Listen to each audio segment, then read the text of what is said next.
त्यांचं हार्दिक स्वागत, सुस्वागतम सुस्वागतम.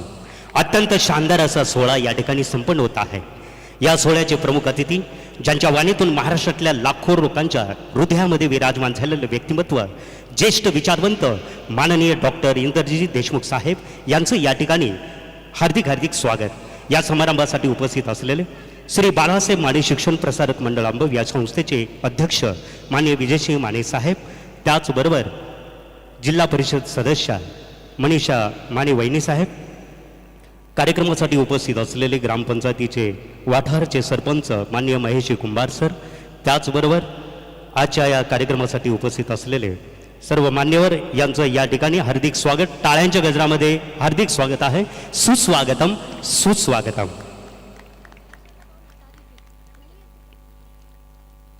त्याचबरोबर माननीय डॉक्टर ए.व्ही. देशमुख सर यांचंही या ठिकाणी हार्दिक हार्दिक स्वागत.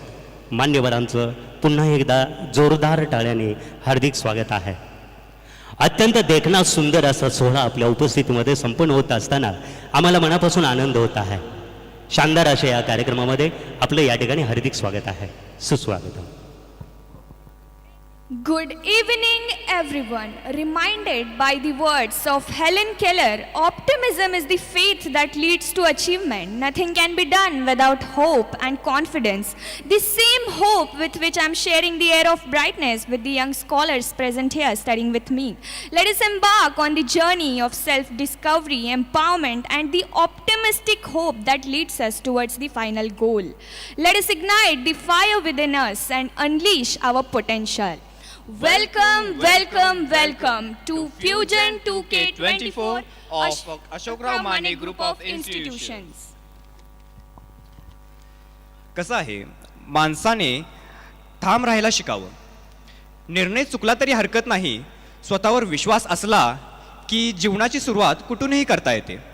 पण हे सर्व साध्य करण्यासाठी माणसाने स्वतःच्या नव्याने शोध लावणे हे गरजेचं आहे. हाच नाविन्याचा शोध आणि त्याची प्राप्ती यावर आपल्याला मार्गदर्शन करण्यासाठीचा आजचा आपला कार्यक्रम. शब्दांच्या निखरत्या झऱ्याला कधी थांबवलं नाही पाहिजे. नितळ आयुष्याला नितळ मनाने सामोरं जायला पाहिजे. Once again good and a joyful evening to all the dignitaries, guests and delegates with immense exaltation and pleasure. I feel elated to extend my warm welcome to all the luminaries present on the stage as well as the young minds present here for the program. It's my honor and privilege to welcome our esteemed chief guest for today. He is a philanthropist, a social worker and a magic man of words. Let us welcome Honorable Shri Indrajit Deshmukh sir, founder Shivam Pratishthan, Gharewadi.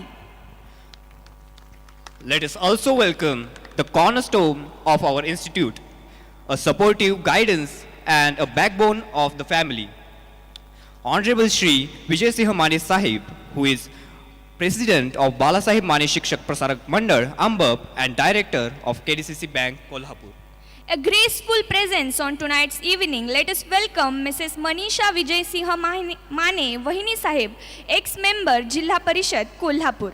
Also an intellectual resource and a perceptive aid, our bright and agile-minded director, Honorable Professor Dr. A.V. Deshmukh sir, Director, Ashokrav Mane Group of Institutions.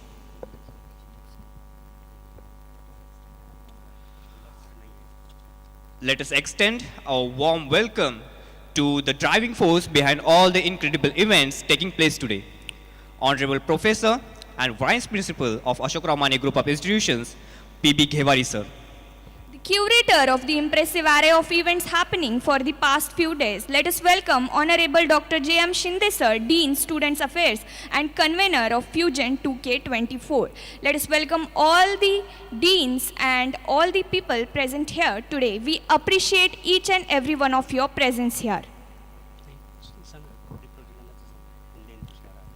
Now to start the event, we will start the event by lighting the lamp. And for that, I would like to request all the dignitaries present on the stage to come forward and light the lamp and take the blessings from Goddess Saraswati.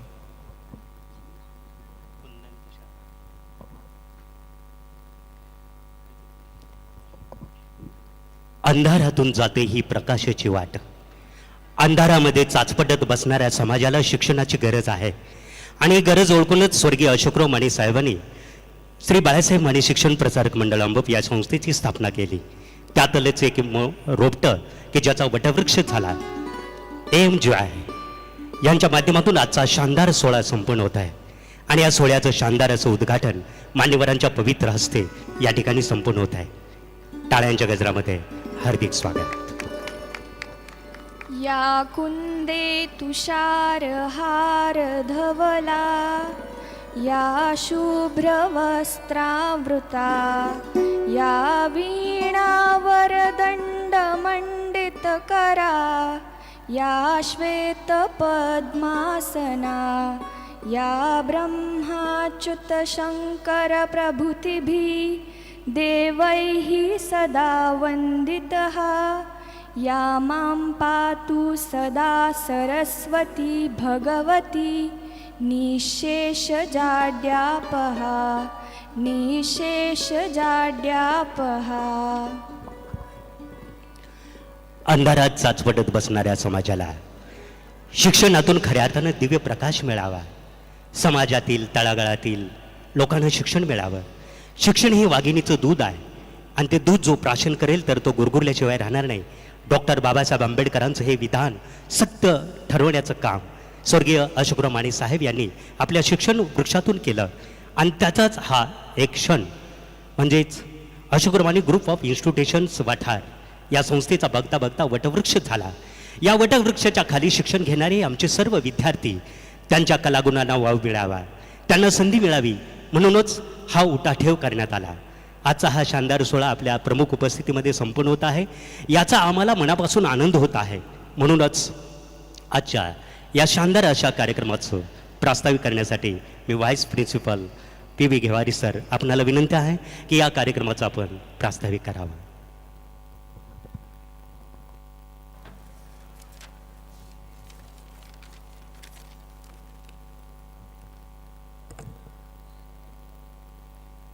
Hello. Good evening, one and all. Annual social gathering, Fusion 2K24 व annual prize distribution ceremony या निमित्ताने व्यासपीठावरती उपस्थित सर्व मान्यवर, शिक्षक, शिक्षकेतर बांधव भगिनी, पालक, पत्रकार बंधू, सर्व विद्यार्थी, भारताचे माजी राष्ट्रपती अब्दुल कलाम साहेब हे नेहमी म्हणायचे, Education is the powerful weapon which brings new changes in your personality. माणसाच्या सर्वांगीण विकासामध्ये जो महत्त्वाचा बदल घडवतो ते जे शिक्षण आहे त्याला खरं शिक्षण म्हटलं जातं. शिक्षणाने माणसाच्या विचारामध्ये, आचारामध्ये बदल झाला पाहिजे. शिक्षणाने समाज परिवर्तन झालं पाहिजे आणि नेमका हाच बदल विद्यार्थ्यांमध्ये व्हावा यासाठी नेहमीच प्रयत्नशील असणारे आमचे श्री बाळासाहेब माने शिक्षण प्रसारक मंडळ व त्या अंतर्गत असणारे आमचे इंजिनिअरिंगचे महाविद्यालय Ashokrao Mane group of institutions. 2009 साली सुरू झालेल्या या महाविद्यालयाने गेल्या 14 वर्षात 5000हून अधिक उत्कृष्ट कौशल्यपूर्ण असे इंजिनियर्स नाहीत तर एक समाजामध्ये सक्षमपणे स्वतःच्या पायावरती उभा राहणारे असे युवक निर्माण केलेत. आणि या सर्व विद्यार्थ्यांना एक प्रकारचं व्यासपीठ उपलब्ध व्हावं या दृष्टीने या महाविद्यालयाने विविध उपक्रमांचं आयोजन केलं होतं. आज ॲन्युअल सोशल फंक्शन अर्थात ज्या दिवसाची तुम्ही आतुरतेने वाट पाहत होता असा जो दिवस त्याला म्हटलं जातं गॅदरिंग. मित्रांनो, गॅदरिंगला फ्युजन असं नाव दिलं आहे. फ्युजनचा अर्थ आहे एकत्रीकरण. सर्व विद्यार्थ्यांच्या अंगी असणाऱ्या विविध कलागुणांना वाव देण्यासाठी आपण या एका प्लॅटफॉर्मवरती आलो आहोत, एका व्यासपीठावरती आलो आहोत. त्याला नाव दिले फ्युजन 2K24. फ्युजन 2K24च्या पहिल्या दिवसाच्या दुसऱ्या सत्रामध्ये पारितोषिक वितरण समारंभासाठी व आपणास शोध नाविन्याचा या विषयावरती मार्गदर्शन करण्यासाठी आज आपल्यासोबत आहेत एक थोर वक्ते व सामाजिक कार्यकर्ते. आम्हा घरी धन शब्दांचीच रत्ने, शब्दांची शस्त्रे यत्न करू, शब्दांची आमुच्या जीवेची जीवन, शब्द वाटू धनजन लोका. सद्गुरू संत तुकाराम महाराजांचे वचन ज्यांनी आपल्या आयुष्याचं ध्येय बनवलं आणि आपल्या अमोघ वक्तृत्वातून, कार्यकुशल प्रशासकीय अनुभवातून आणि शिवम आध्यात्मिक विकास संस्थेच्या माध्यमातून युवकांसाठी प्रेरणास्थान असलेले असे वक्तृत्व, कर्तृत्व व नेतृत्व यांचा त्रिवेणी संगम असणारे आजच्या कार्यक्रमाचे प्रमुख वक्ते माननीय श्री इंद्रजीत देशमुख साहेब यांचं अशोकराव माने ग्रुपतर्फे या ठिकाणी मनपूर्वक सहर्ष स्वागत. या कार्यक्रमासाठी उपस्थित असलेले श्री बाळासाहेब माने शिक्षण प्रसारक मंडळाचे अध्यक्ष व KDCC बँकेचे संचालक, आमचे आधारस्तंभ माननीय श्री विजयसिंह माने भैयासाहेब यांचं या कार्यक्रमाच्या निमित्ताने या व्यासपीठावरती सहर्ष स्वागत आहे.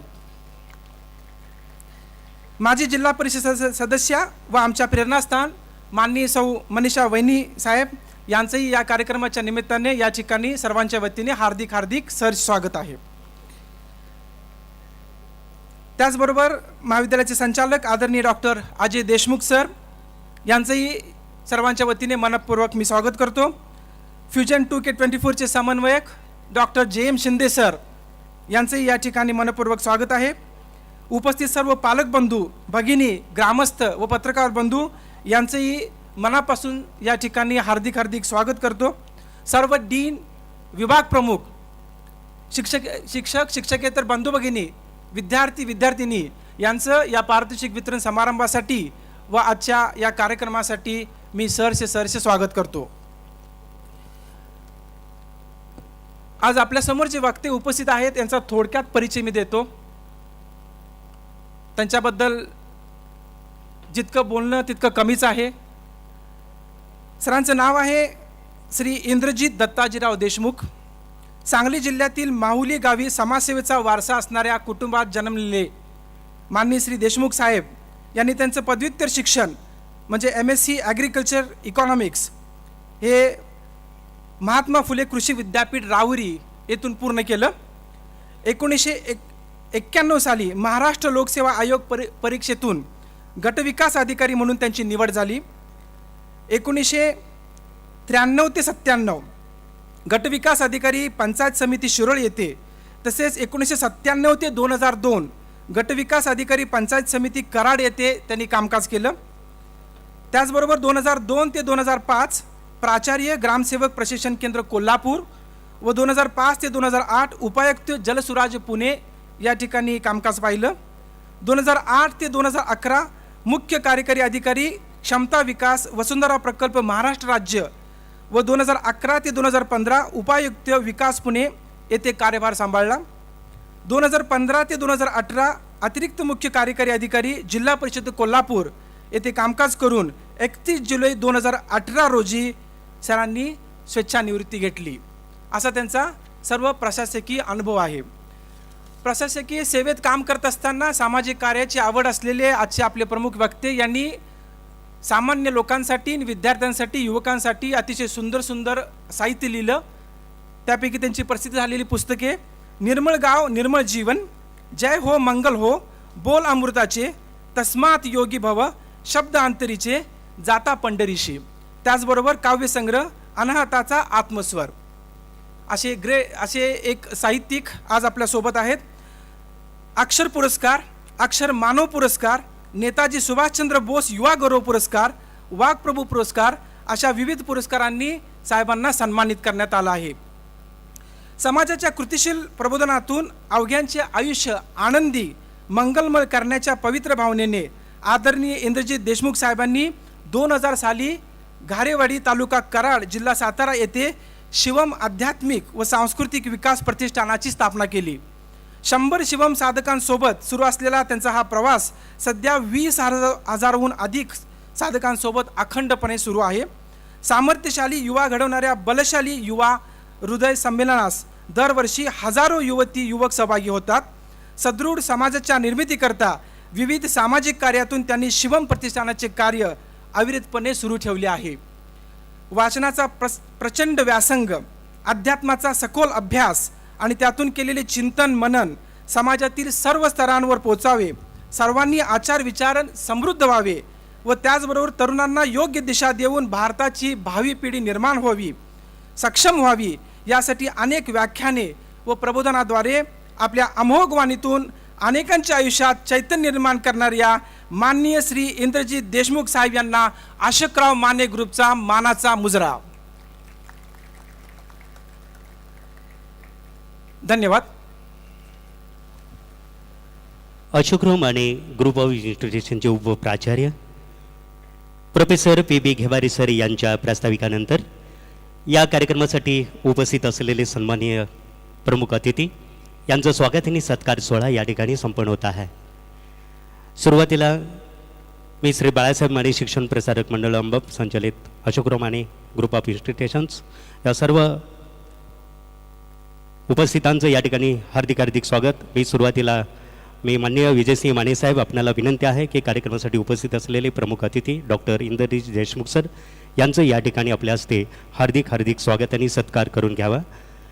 शाल, श्रीफळ, पुष्पगुच्छ आणि सन्मान चिन्ह देऊन डॉक्टर इंद्रजित देशमुख सर आपले या ठिकाणी हार्दिक स्वागत.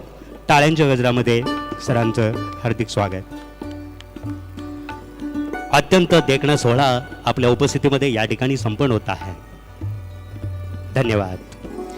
यानंतर आपल्या संस्थेचे अध्यक्ष आणि कॅडिसी बँकेचे संचालक माननीय विजयसिंह माने साहेब यांचं स्वागत आणि सत्कार करण्यासाठी मी डायरेक्टर डॉक्टर ए.व्ही. देशमुख सर आपणाला विनंती आहे की साहेबांचं या ठिकाणी पुष्पगुच्छ देऊन स्वागत करावं. यानंतर जानी भादोले जिल्हा परिषद मतदारसंघामध्ये उच्चांकी मतांनी विजयी झालेल्या जिल्हा परिषदेच्या सदस्या माननीय सौ मनीषा माने वहिनी साहेब यांचं या ठिकाणी स्वागत होईल. मी प्रोफेसर पी.बी. घेवारे सर आपणाला विनंती आहे वहिनी साहेबांचं या ठिकाणी हार्दिक स्वागत करून घ्यावं. धन्यवाद. पुन्हा एकदा टाळ्यांच्या गजरामध्ये मान्यवरांचं हार्दिक स्वागत. यानंतर वार्षिक अहवाल वाचन करण्यासाठी डायरेक्टर डॉक्टर ए.व्ही. देशमुख सर यांना मी विनंती करतोय की आजच्या या समारंभाच्या निमित्तानं वर्षभर झालेल्या कार्यक्रमांचं थोडक्यात अहवाल वाचन. Honorable Chief Guest of today's function, Shri Indrajit Deshmukh Sahib, Honorable President of Ashokrao Mane Group of Institutions, Vijay Singh Mane Sahib, Honorable Vaini Sahib, our Vice Principal Professor Gevari Sir, the whole activity that was organized by Shinde Sir, our Professor Dr. Shinde Sir, and other people, heads of departments, and all the faculty members who were active in organizing this function, and those who are present, our students, staff members. It gives me great pleasure to present the annual report of this institute on this occasion. I will just highlight a few. Of course, this is a very promising institution, and our graph is growing from year to year. I will just tell you about the development as far as faculty and staffs. So recently many people are working on PhDs, and two of them have completed the PhD. For example, Professor J.M. Shinde sir from Civil Engineering Department, recently he finished his PhD, and Professor Dr. Vinaya Thomre ma'am, she has finished her PhD from NIT Goa. So let us congratulate those faculty members, and others are also in pipeline. Next, there are patents filed by our faculty members. Today the institution is recognized by patents, and I'm really proud of these people who are also filing patents. So there are two patents. One is by professor from mechanical engineering, Professor Sanadi, and the other one is by Seema Patil ma'am from electronics engineering. So that is creating some other awareness about patents and IPRs and our startup activities. There are several other awards actually which faculty members have received. For example, Professor Uthane, he received the best TPO award. Then Professor Dr. H.V. Sete sir, he received, he is Dean of R&D, and he received best IPO, best mentor award from Incubation Center and all. So his selection is on the panel of the university as the mentor, and Professor A.G. Sanadi sir from Mechanical Engineering Department, and Professor Chokekar from Civil Engineering Department. So they are honored with Adarsha Shikshak Ratna Puraskar by Devadhan Seva Bhavi Sanstha Sangli. So these are to our credits as far as faculty members are concerned. Of course, many other activities which we have not covered here, but I am seeing that they are active in and they are achieving many more things, and the number of PhDs are also increasing.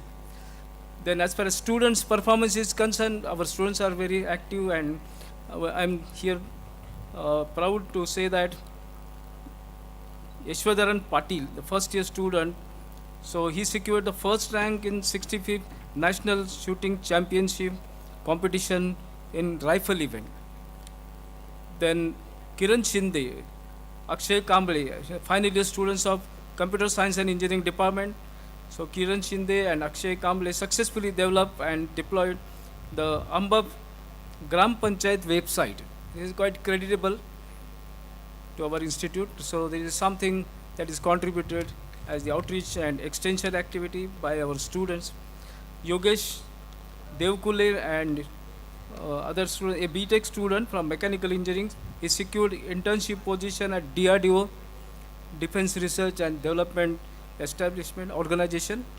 So I think this is also quite creditable to us. Pawan Khawale, Mechanical Engineering student, he registered a company, Blackhawks Omniscience Private Limited, under the startup activity. So our startup activities have already started, and we are growing in right direction. Jitu Patel, an MBA student, ventured into timber market in Kolhapur, established Mahindra Timber with an annual turnover of 18 lakhs per annum. This is, I think, really a great achievement as far as the startup is concerned. So annually the startup has progressed, and perhaps it is now entering into the acceleration mode. So Swapnil Chavan and Sunay Raje Bhosle, Swapnil Chavan, they are selected in good organization, government organization. So as the PSI, and subsequently Mr. Bhosle is selected in as assistant RTO. So these are good achievements that our people are entering into government organization as administrators and at very good positions. Ms. Sweta Pool, and so she got selected as surveyor in Bhumi Abhilekh, so government of Maharashtra. So this is also a good position which she has secured. So we congratulate these students, and we are really proud of these students for their achievements. And of course many others are there, so which I have not listed. Research and innovation, now we are taking very special efforts, and I am happy to say that publications of our faculty members have increased, and this year 53 papers in international journals have been published, and there are some more conference papers also. As far as MOUs and FDPs are concerned, so many MOUs we have with almost 9 MOUs we have signed with reputed organizations, and then there are 10 faculty members who have 10 faculty development programs which we have completed this year.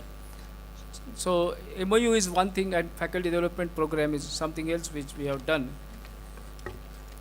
We are organizing very high quality seminars and conferences.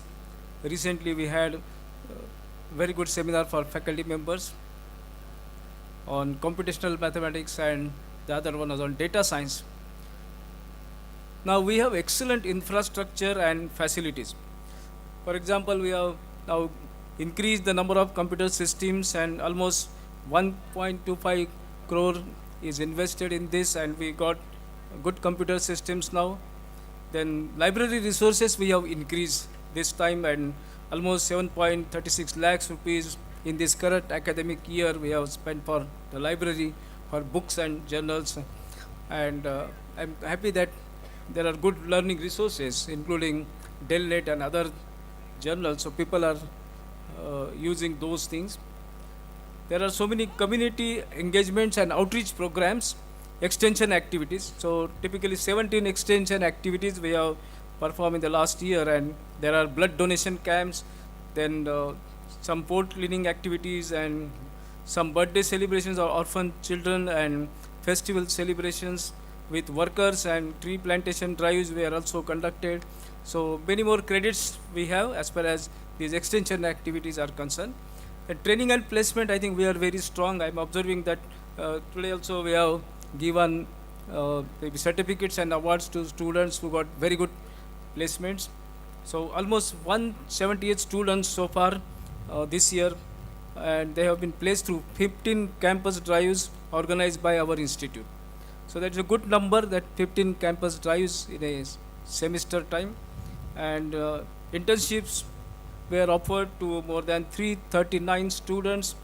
They have completed the internships in the last year in industry, and there are so many programs which we conduct as the value addition, as well as to make students ready for industry. So many students, almost 180 students, they benefited out of the coding training program, software coding training for industry, and then aptitude training, of course, for final year students, and more than 252 students, they got benefited out of this. Now there are some other key achievements of our institutes at the institutional level.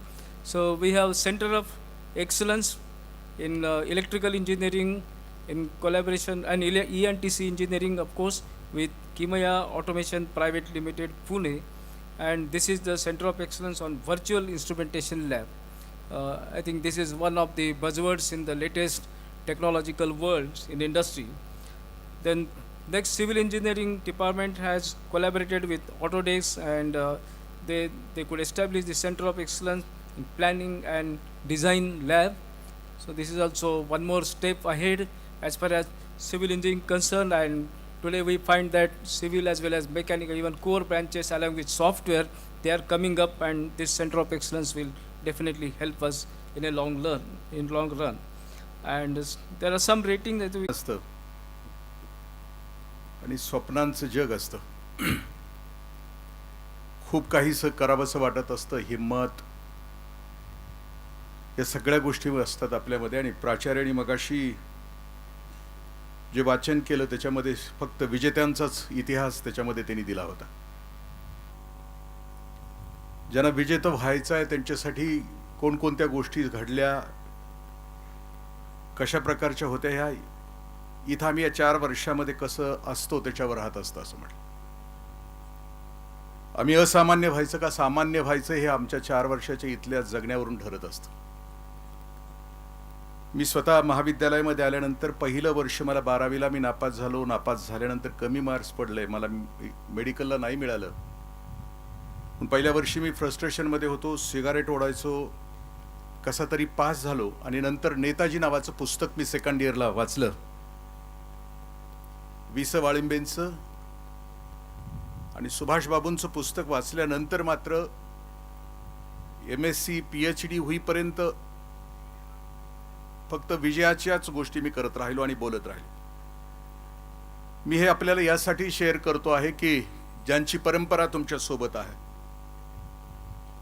Mokshagundam Visvesvaraya आहेत, doctor Abdul Kalam आहेत, हिरोजी इंदलकर आहेत, आणि आता तुम्ही आहात की या लोकांची समर्थ परंपरा पुढे घेऊन जाणार आहात.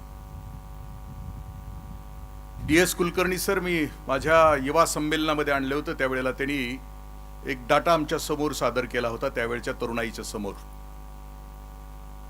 ते स्वतः उत्कृष्ट डेव्हलपर होते. दुर्दैवाने एका चुकीमुळे त्यांना झालं. त्यावेळेला ते पुण्यातील सिव्हिल इंजिनिअरांच्या विषयीचं आणि त्यांच्या भवितव्याविषयी ते बोलत होते. ते त्यावेळेला असं म्हणत होते की पुण्याला सिव्हिल इंजिनियर 24,000 इतके आहेत. ज्यावेळेला माझ्याकडे आले तेवढे, त्यातल्या 13,000 सिव्हिल इंजिनियरना 12,000 पेक्षा जास्त पगार आहे, आणि 11,000 सिव्हिल इंजिनियर्सना 10,000 पेक्षा कमी. हा डाटा सांगत असताना ते असंही म्हणत होते की ज्यांना 12,000 पेक्षा जास्त पगार आहे त्यांच्याकडे काही स्किल्स जास्त होते आणि ज्यांच्याकडं कमी आहे त्याच्यामध्ये गोल्ड मेडल्स होते, अकॅडमिक करिअर खूप चांगलं होतं, पण स्किल्स नव्हते आणि त्यामुळे ते तग धरू शकले नाहीत. मी इथं कोल्हापूरला CEO असताना IT इंजिनियरची 2 पदं भरायची होती आणि माझ्याकडे अर्ज आले होते जवळजवळ 650 आणि 650 जणांचे इंटरव्ह्यूज मी जवळजवळ 15 दिवस घेत होतो आणि 15,000च पगार होता त्यांना. 650 जणांचे इंटरव्ह्यू घेतल्यानंतर दोघांची निवड केली आजही, म्हणजे मी रिटायर होऊन VRS घेऊन 6 वर्ष झाली. ती मुलं अजूनही 15,000 वर काम करतायत की ज्या वेळेला त्यांना कॉम्पिटिशनसाठी 650 मुलं आली होती. आपण नारायण मूर्ती यांचं भाषण ऐकलं असेल की या सगळ्या भारतातल्या शिक्षण पद्धतीविषयी ते बोलत होते आणि आमच्याविषयी बोलत होते. बेंगलोरमध्ये त्यांनी शिक्षण परिषद घेतली आणि त्याच्यामध्ये अभियांत्रिकी विद्यालयाविषयी शिक्षणाविषयी ते बोलत होते. जगभरामध्ये ज्या पहिल्या 10 किंवा 100 युनिव्हर्सिटीज आहेत आणि ज्याच्यामध्ये अभियांत्रिकीचं शिक्षण दिलं जातं त्याच्यामध्ये भारतातली एकही युनिव्हर्सिटी नाही.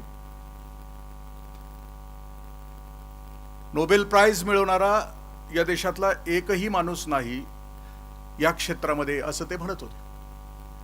आणि मग आज इथं आल्यानंतर आपण सगळेजण विचार करतो की 1982 साली डॉक्टर वसंतदादा पाटील यांनी इंजिनिअरिंग कॉलेज देत असताना एक विचार मांडला होता की जेवढे प्रायव्हेट आणि पब्लिक सेक्टरमध्ये जितक्या अभियांत्रिकी लोकांची आवश्यकता आहे तेवढीच महाविद्यालय काढा, अन्यथा BA आणि BComच्या विद्यार्थ्यांच्या सारखी अवस्था होईल, असं दादांचं भाषण होतं.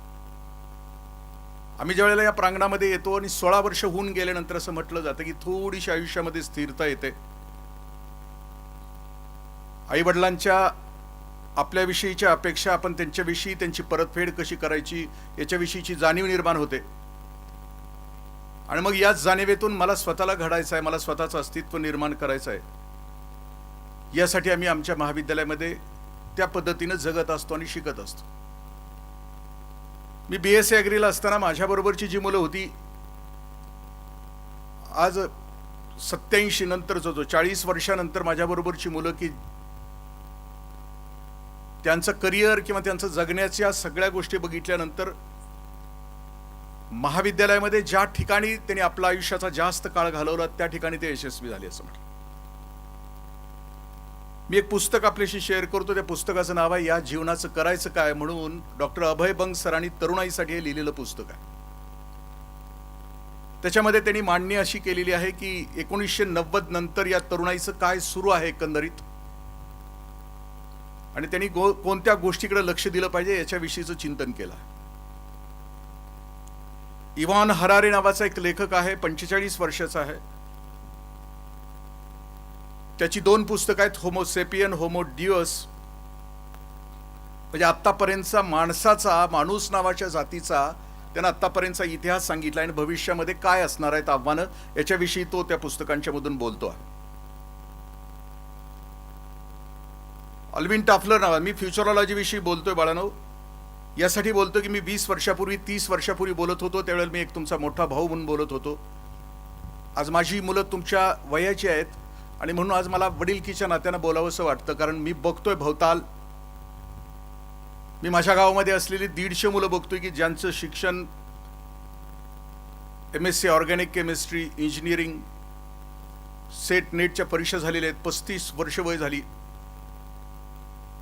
अजून नोकरी नाही, स्किल्स नाही आहेत. सकाळी 11 वाजेपर्यंत त्या स्टँडवर येतात हॉटेलमध्ये, आदरणीय पंतप्रधानांनी काय करावं, आदरणीय देवेंद्र फडणवीस साहेबांनी काय करावं याच्यावर खूप मोठ्या चर्चा करतात आणि ते घरी जातात.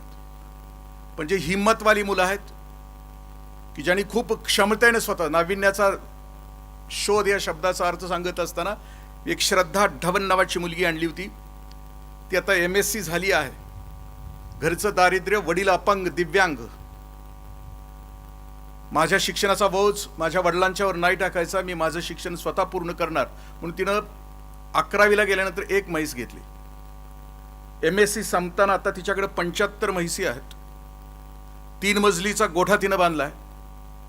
सकाळी ही पोरगी 4:30 वाजता त्या गोठ्यामध्ये उतरते, 10 वाजता सगळ्या म्हैशींची धार काढून स्वतः ड्रायव्हिंग करत, की तिच्याकडे पिकअप आहे, MSc झालेली आहे, लाखो रुपयाचं उत्पन्न ती काढते आहे, आपल्या अपंग असलेल्या वडिलांना ती मदत करते आहे. तिच्याकडे बघितल्यानंतर वाटतं की तिला जाणीव झाली 11वीत असताना की मला भवताल कोणता आहे, त्याला मी कोणतं उत्तर द्यायचं माझ्या स्वतःच्या अस्तित्वानं आणि स्वतःच्या व्यक्तिमत्वानं. तिला स्वतःला जाणवलं की मी हे करू शकते. तिथून तिचं बघितलं तुम्ही यूट्यूबवर तर लक्षात येईल, ही पोरगी 4:30 वाजता उठते आहे, एवढीशी आहे. शिवाय MSc झाली, ते डिस्टिंक्शनमध्ये झालेलं आहे. अकॅडमिक करिअर सुद्धा तिचं कुठेही फेल गेलेलं नाही. स्वतःच्या जीवनाला उत्तर काय द्यायचं त्याच्याविषयी ती बोलते. कारण बदललेल्या जगामध्ये भवताल बघत असताना मी या दोघांची नावं घेतली त्याच्याविषयी बोलतो. 2 गोष्टी असतात आयुष्याचं. एक आयुष्याचं प्रयोजन काय आहे ज्याला लवकर समजतं, त्याला जीवनाचं आयोजन काय असावं याच्याविषयी चिंता करण्याची आवश्यकता नसते. पण आम्ही जन्माला आल्यापासून आम्हाला आमच्या कानावर एवढ्याच गोष्टी घातलेल्या असतात की आमच्या जीवनाचं आयोजन कसं असावं. जी हिंमतवाली लेकरं आहेत, ज्यांना आपला इतिहास या काळाच्या पडद्यावर लिहायचं आहे, त्यांचं व्यक्तिमत्व कशा प्रकारचं असतं. जसं की मोक्षगुंडम विश्वेश्वरय्या, त्यांना लक्षात आलं की मला अभियांत्रिकी पदवी घ्यायची आहे. झोपले तरी त्यांच्या लक्षात यायचं की नदी वाहते आहे. त्यांची स्वप्न सुद्धा अशी होती की नदी वाहते आहे आणि त्या वाहणाऱ्या नदीला ते स्वतःचा हात बाहू पसरत आहेत आणि ती नदी ते अडवत आहेत. स्वप्नात सुद्धा तांत्रिक, म्हणजे ज्या वेळेला पुन्हा एकदा पुण्याच्या ट्रेनमध्ये बसून येत होते शिकण्यासाठी, त्यावेळेला ट्रेन झोपले असताना असं लक्षात आलं की पटरी चालत असताना पटरीचा आवाज चुकतो आहे. आणि म्हणून शिकत असताना सुद्धा त्यांच्या कानानं सुद्धा जाणवलं की या रेल्वेच्या पटरीमध्ये दोष आहे, म्हणून ते स्वतः साखळी खेचतायत आणि ट्रेन थांबवतायत. आणि मग लक्षात येतं की काही अंतरावर तो रेल्वेचा रूळ कुणीतरी उखडून टाकला. मला नेमकं निसर्गानं दिलेली आहे ती बुद्धिमत्ता दिलेली आहे, त्या बुद्धिमत्तेमध्ये मी काम करतो आहे. BE डिग्री पूर्ण झाल्यानंतर आपल्या घरी पोहोचल्यानंतर मोक्षगुंडम विश्वेश्वरय्या ती सुवर्ण सकाळ आहे. मुंबई विद्यापीठामध्ये पहिले आलेत आणि त्या सकाळी त्यांच्या मनामध्ये आनंद आहे, यशाचा आनंद आहे. जे शिक्षण घेत होतो त्याच्यातली परिपक्वता आहे, मॅच्युरिटी आहे. आणि ती दुसऱ्या दिवशीची सकाळ उगवते आहे आणि ते काही अंतर बाहेर चालून जात आहेत.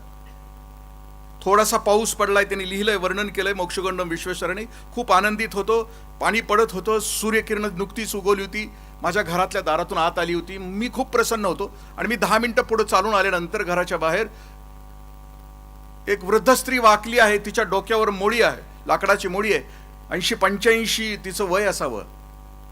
आणि मी क्षणभर थबकलो आणि मी विचार केला की हे खरं, किती खरं, मी मिळवलेला विजय खरा, की ह्या आजीच्या आयुष्यामध्ये असलेले हे दारिद्र्य, दुःख आणि वेदना खरी. मग मी शिक्षण जे घेतलंय ते माझं आयुष्यातलं शिक्षण केवळ या भारतातल्या या आया बहिणींच्या डोक्यावरची मोळी खाली उतरावी, त्या सुखी व्हाव्यात, यासाठी इथून पुढचं माझं आयुष्य असेल. आणि मोक्षगुंडम विश्वेश्वरय्याने 102 वर्ष जगलं, लग्नही केलं नाही, अखंड आयुष्यभर भारतभर प्रवास केला. भाकरा नांगलपासून कावेरीच्या धरणापर्यंत आपल्या बुद्धिमत्तेची त्यांनी स्मारकं बांधली. आमच्या कोल्हापूर जिल्ह्यामध्ये सुद्धा राधानगरीच्या धरणामध्ये दार लावण्याचं त्यांनी काम केलं. आपल्या बुद्धिमत्तेनं अखंड आयुष्यभर शेवटच्या श्वासापर्यंत 102 वर्ष वय होतो तिथपर्यंत मोक्षगुंडम विश्वेश्वरय्या काम करत राहिले आणि हा देश सुखी करण्याचं त्यांनी आयुष्यभर काम केलं. 3.5 हाताच्या देहाचं मोल त्यांना कळलं. मी म्हटलं की आम्ही त्या युगामध्ये, आता ज्या युगामध्ये, त्या युगाचं वर्णन अच्युत गोडबोले सर असं करतात की चंगळवादाच्या युगामध्ये आम्ही आहोत. कारण माणसाच्या आयुष्यामध्ये 3 लाटा आल्या. पहिली लाट होती ती भोगाची होती, फक्त शरीराची भूक होती आणि पोटाची भूक होती, करोडो वर्षाची होती भूक ही लाट. दुसरी लाट आली, विज्ञान सुरू झालं आणि 1990 पर्यंतची ती लाट होती. आणि 1990 मध्ये नंतर आपण ज्या आता वयामध्ये आहात, 90 नंतरच्या पिढीविषयी ते असं म्हणतात की चंगळवादामध्ये म्हणजे समूहवादाकडून व्यक्तिवादाकडे ही पिढी आले. आई वडील, आम्ही सुद्धा तुमच्या बाबतीमध्ये दुर्दैवानं तुमच्या समोर जे आदर्श ठेवतो आहे ते फक्त चमकोगिरीचीच ठेवतो आहे, मानवी जीवनाशी झगडण्याची आम्ही ठेवत नाही. या जीवनाचं करायचं काय त्याच्यामध्ये सुरुवातीला एक खूप सुंदर उदाहरण, कारण त्या पिढीमध्ये चमकोगिरी असणं या जगामध्ये म्हणजे जगणं असणं याचं उदाहरण अभय बंग सर देतात की चेन्नईमध्ये सुजित कुट्टन नावाचा मुलगा आहे, तो 12वीला आहे. तो धावण्याच्या स्पर्धेमध्ये तो फायनलच्या मॅचमध्ये आहे आणि त्याचे वडील ICU मध्ये शेवटचा श्वास घेत आहेत. तो धावतो आहे, त्याची आई त्याच्या सोबत आहे. तो धावण्याच्या स्पर्धेमध्ये जिंकतो आहे, तो मेडल घेतो आहे आणि त्याच क्षणाला त्याचे वडील ICU मध्ये शेवटचा श्वास घेत आहेत. अख्ख्या चेन्नईमध्ये त्यावेळेला शेकडोनं चर्चासत्र झाली की सुजित कुट्टन कुठं असायला पाहिजे, आपल्या वडिलांच्या जवळ असायला पाहिजे होतं का सुजित कुट्टन मैदानावर असायला पाहिजे होतं. त्या वयामध्ये मग ठरलं आता आपल्याला की माझ्या आयुष्याचं करायचं काय, या जीवनाचं करायचं काय असं म्हटलं. नाविन्याचा शोध घेणारी, आपला भवताल आपलं आयुष्य सुखी करणारी, ज्यांना आयुष्याची चुणूक कळाली, ग्रेटा थुनबर्ग नावाची पोरगी आहे, 16 वर्षाची. तिच्या वडिलांनी तिला सांगितलं की 2050 साली पृथ्वीवरची माणूस नावाची जात संपणार आहे. दादा लोक काय प्रॉब्लेम आहे तिथं, मी काय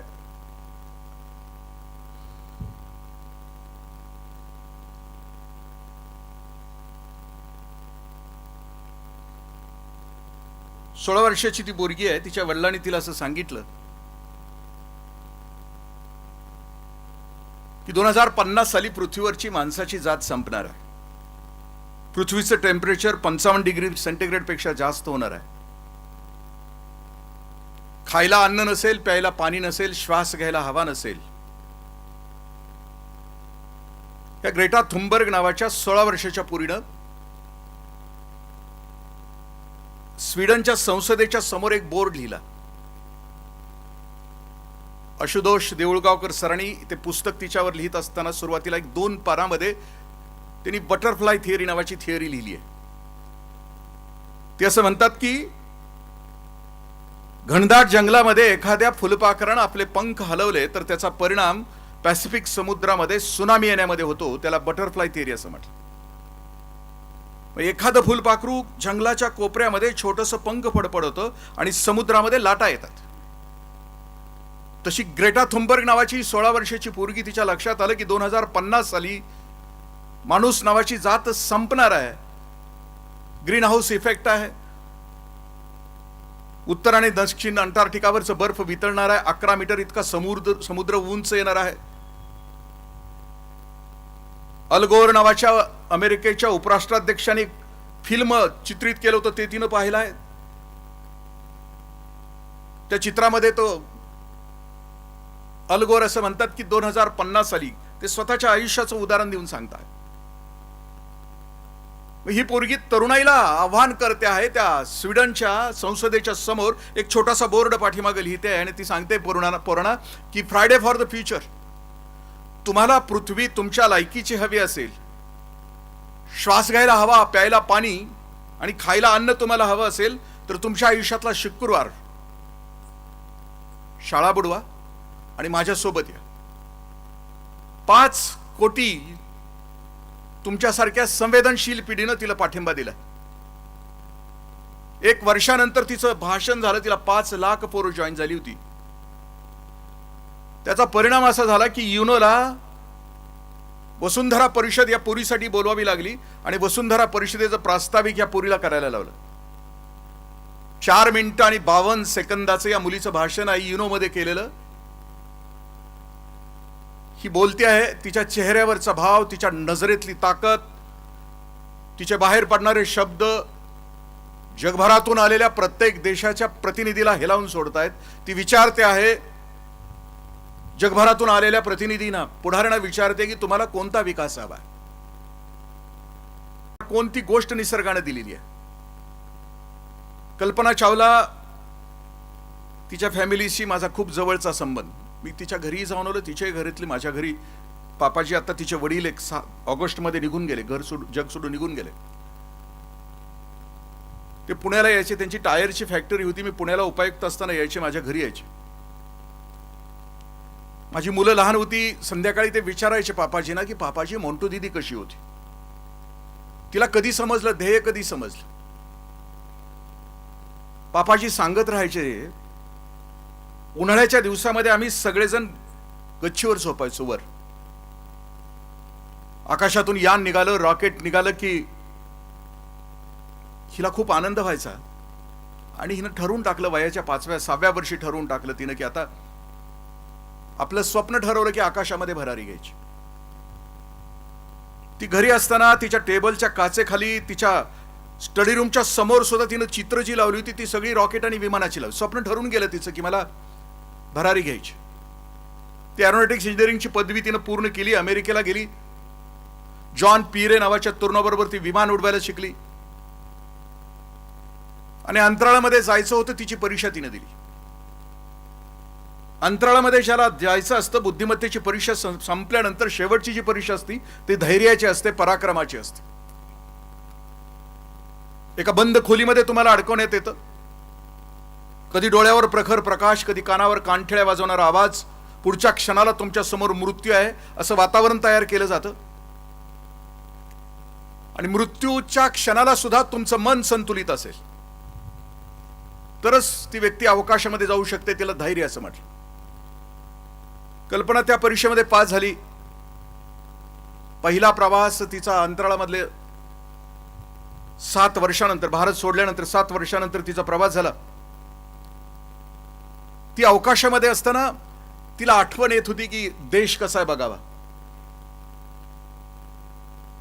कॅप्टननं सांगितलं की आपलं यान ज्या वेळेला भारताच्या कक्षेच्या वर येईल त्यावेळेला मला कॉम्प्युटरवर दाखवा, मला माझा देश बघायचा आहे. 7 वर्ष सोडून झाली. यान भारताच्या कक्षेच्या वर हजारो किलोमीटर ज्या वेळेला आलं त्यावेळेला कॅप्टननी तिला बोलवलं, त्या स्क्रीनवर दाखवलं देश. त्यावेळेला चेंडूच्या आकाराची ती पृथ्वी, बंगालचा उपसागर, हिंदी महासागर आणि अरबी समुद्राच्या मधून वर गेलेला तो द्वीपकल्प, तो छोटासा बिंदू तिला तिथून दिसत होता. तिनं लिहिलंय की त्यावेळेला मला आठवण आली, त्यावेळेला मी नुकताच चित्रपट बघितला होता आणि मला देशाची आठवण झाली. आणि ते गीत त्या दिवशी ती यानामध्ये गात होती, ये दुनिया एक दुल्हन दुल्हन एक माथे की बिंदिया, ए मेरा इंडिया. दुसऱ्या वेळेला कल्पना अवकाशामध्ये गेली. 35 मिनिटाचा अवकाश होता. पृथ्वीवर यायचं होतं. अख्खं जग तिची वाट बघत होतं. तिच्या मैत्रिणी, नासा, इस्रो, सगळे सायंटिस्ट तिची वाट बघत होते. दुर्दैव त्या दिवशी 1 फेब्रुवारी त्या दिवशी कल्पना नाही पोहोचू शकली पृथ्वीवर. पापाजी माझ्या पोरीला सांगत होते की तिच्या श्रद्धांजलीच्या कार्यक्रमाला मी अमेरिकेला गेलो होतो. त्या 7 टेकडीच्या पायथ्याशी हजारो तरुण मुलं तिला श्रद्धांजली अर्पण करण्यासाठी उपस्थित होती. अमेरिकेचे राष्ट्राध्यक्ष त्या कार्यक्रमाला उपस्थित होते. 38 वर्षाची माझी पोरगी जग सोडून निघून गेली होती. मी, माझी बायको, कल्पनाचे भाऊ आम्ही तिथं होतो. श्रद्धांजलीचा कार्यक्रम सुरू असताना 200-250 लेकरं कोपऱ्यामध्ये रडत होती. श्रद्धांजली संपल्यानंतर आम्हाला उत्सुकता होती म्हणून जी मुलं रडत होती त्यांच्याजवळ आम्ही पोहोचलो. त्या पोरानं विचारलं की बाळांनो का रडतात, तर त्या पोराने उत्तर असं दिलं की आम्ही सगळेजण अनाथ आहोत. गेले 7-8 वर्ष मॉन्टू दीदी, तिला घरी मॉन्टू दीदी आम्हाला सांभाळत होती, आज आम्ही खरे अनाथ झालो. त्याच्यापेक्षा बाप म्हणून पोरीचा आदर, म्हणजे पोरगी किती मोठी होती हे सांगत असताना ते म्हटले की आम्ही त्या दिवशी घरी पोहोचलो आणि कल्पनाची आम्ही दौलत बघत होतो. दीदी आणि दादानो, मागाशी या जीवनाचं करायचं काय या पुस्तकातली मी 2 गोष्टी आपल्याशी शेअर केल्या की जीवनाचं प्रयोजन काय करावं, काय असावं याच्याविषयी आमच्या मनामध्ये आलं की आयोजनाची चिंता नसते. कल्पनाच्या लक्षात आलं होतं की माझ्या आयुष्याचं प्रयोजन काय आहे. ती ज्या वेळेला घरी पोहोचले आणि ज्या वेळेला कल्पनानं दौलत काय पाठीमागं ठेवले तिचे वडील बघत होते. कारण व्यवहारामध्ये असं म्हटलं जातं की आई समजायची असली तर मुलगा व्हावं लागतं आणि बाप समजायचा असला तर मुलगी व्हावं लागतं. एखाद्या बापाला 4 मुली असल्या, 3 पोरी सुखाच्या घरी नांदत असल्या आणि एखादी पोरगी दुःखात असली तर बाप नावाची वस्तू ज्या पोरी सुखामध्ये नांदतायत त्याच्या घरी कधी जात नाही. पण जी पोरगी दुःखामध्ये तिच्या घरी आठवड्यातनं एकदा जाऊन आल्याशिवाय राहत नाही. पापाशी माझ्या पोरीला सांगत होते की माझ्या पोरीनं फक्त 3च ड्रेस आयुष्यभर ती वापरत होती. चेहऱ्याला कधीच सौंदर्य प्रसाधन तिनं लावलं नाही. ज्या वेळेपासून आम्ही पॉकेट मनी तिला देत होतो सगळे पॉकेट मनी ती जपून ठेवायची आणि महिना संपला की पंजाबमधल्या अनेक अनाथाश्रमाला ती देऊन यायची. सगळ्यात हाईट सांगत होते ते, तिला दुसऱ्या वेळी, या वेळेला अवकाशामध्ये जात असताना तिला नियतीचा करार कळाला होता की परत येणं होणार नाही, तिला कळालं होतं. तिच्या खात्यावर लाखो डॉलर्स होते. घर सोडायच्या आदल्या दिवशी तिने ते लाखो डॉलर्स अमेरिकेच्या सगळ्या अनाथाश्रमाला वाटून टाकले होते. तिला जीवनाचा अर्थ कळाला होता. माझ्यापेक्षा खूप मोठी होती. एका बापाला आपण जन्माला घातलेल्या आपल्या लेकराविषयी इतका सन्मान असणं ही त्या लेकरानं आपल्या आईवडिलांना दिलेली सगळ्यात मोठी उपहार, भेट असते. आणि हे अलौकिक असतं. हे त्या आईवडिलांच्या दृष्टीने नाविन्य असतं असं म्हटलं. मग हे घडतं कसं की घडाईच्या वयामध्ये दिदी आणि दादांना आपल्यासमोर प्रत्येक वेळेला दोन वाटा असतात. एक वाट असते घडण्याची आणि एक वाट असते बिघडण्याची. आम्ही कुठल्या वाटेचा निर्णय घेतो त्याच्यावर या गोष्टी अवलंबून असतात. मी महाराष्ट्रामध्ये भिल्ल समाजाचे IAS अधिकारी झाले वयाच्या 22व्या वर्षी. ज्याला आपल्या आयुष्यामध्ये सगळ्यात उंच असा झेंडा यशाचा न्यायचा आहे, त्याच्यासाठी कोणतीही परिस्थिती त्याला मागं खेचू शकत, कुणी त्याला पाठीमागं रेटू शकत नाही. परिस्थिती नाही, जात नाही, धर्म नाही, पंथ नाही. ज्याला जिंकायचं त्याच्या आयुष्यामध्ये पराक्रम त्याची वाट बघत राहतो. मी ज्या अधिकाऱ्यांचं वर्णन करतोय, नाविन्याचा शोध, याचा अर्थ की हे अधिकारी मेडिकल MBBS असलेले आहेत. 3 महिन्याच्या आईच्या गर्भामध्ये आहेत. वडील निघून गेलेत आणि वडिलांनी ज्या घरामध्ये ज्या स्त्रीचं बाळ 3-4 महिन्याचं पोटामध्ये आहे, तिचा जर पती गेलेला असेल तर भिल्ल समाजामध्ये तो ठेवला जात नाही. पण साहेबांच्या आईनं त्याला ठेवलं आपल्या पोटामध्ये. जन्माला आलं. आई दारूच्या भट्टीवर काम करायला जाणारी. बाळ रडायला लागलं की 4 थेंब त्याच्या तोंडामध्ये टाकले जायचे.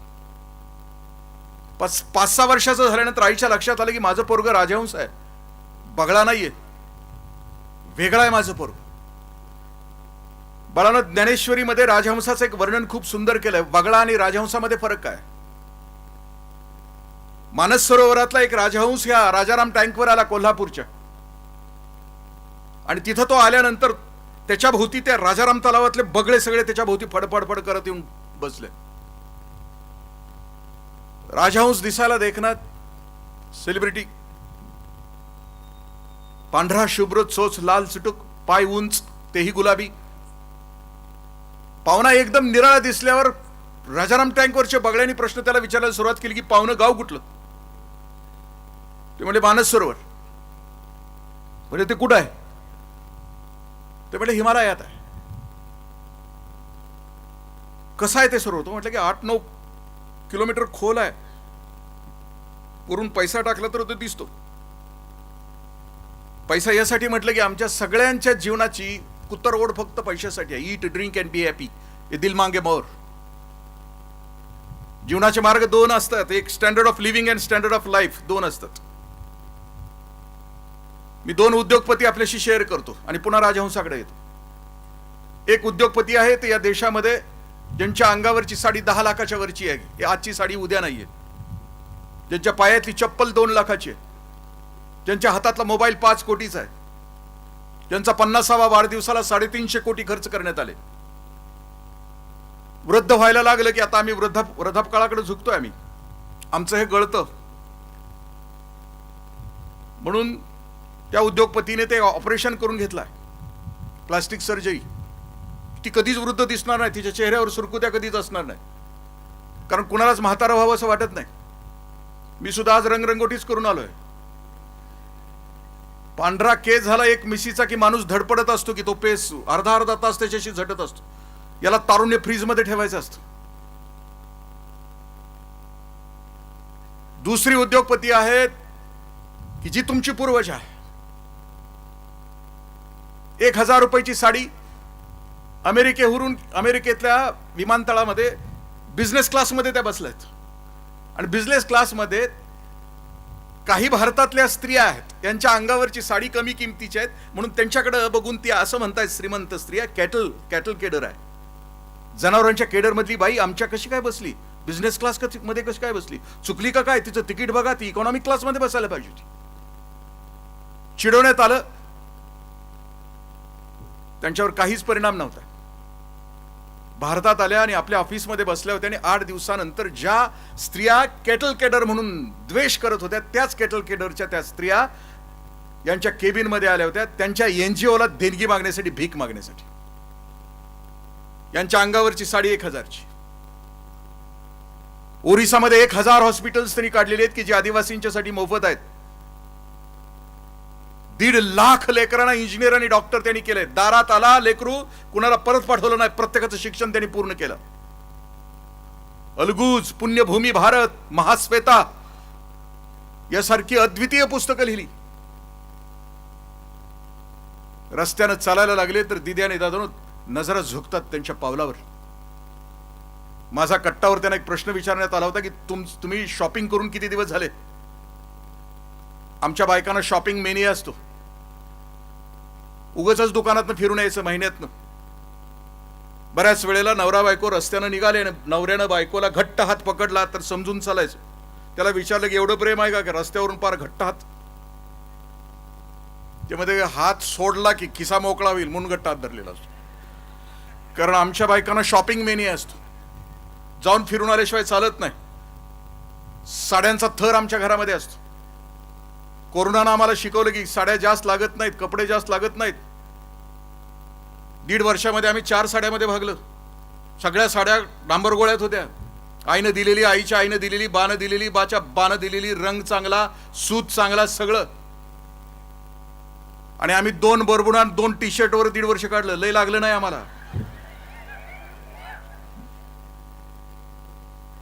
सुधा मूर्तींच्या विषयी मी बोलतो आहे. गेल्या वर्षी सांगलीला कार्यक्रम होता. समोरून आल्या तरी तुमच्यासारख्या तरुणाईच्या नजरा पायावर होते. मी म्हटलं की standard of living and standard of life, जीवनमानाचा दर्जा आहे ना तो सुधा मूर्तींचा बघा, ताकदीचा. इथेही त्यांच्या स्वागताला नजरा झुकलेल्या असतात. आणि ज्या वेळेला त्या जातील या पृथ्वी तरावून त्यावेळेला स्वर्गामध्ये देव सुद्धा त्यांना स्वर्गामध्ये घेण्यासाठी रांगा लावून उभे असतील. कारण त्यांना जीवनाचं आयोजन आणि प्रयोजन कळालं होतं. कारण त्यांच्या संघ त्यांनी लिहिलंय आपल्या चरित्रामध्ये, मी टाटा फॅमिली बरोबर जगले. माझी पहिली नोकरी टाटांच्या सोबत झाली. मी टाटांच्याकडून शिकले प्रामाणिकपणा, इंटिग्रिटी, या देशाविषयीचं प्रेम शिकले. दिदी आणि दादानं ज्यांच्या जगण्याची जीवनमूल्य उच्चतम आहेत तीच या जगामध्ये सुखी आणि यशस्वी आहेत. ज्यांच्या जगण्याची जीवनमूल्य भुरटी आहेत त्या आयुष्याच्या शेवटपर्यंत भुरटीच राहणार. मी जे उदाहरण देतोय त्याच्यासाठी बोलतो आहे की राजहंसाला विचारलं की तू खातो का. ज्ञानेश्वरीमध्ये ओवी आहे, मुक्ती मोती याचा वो गुरु.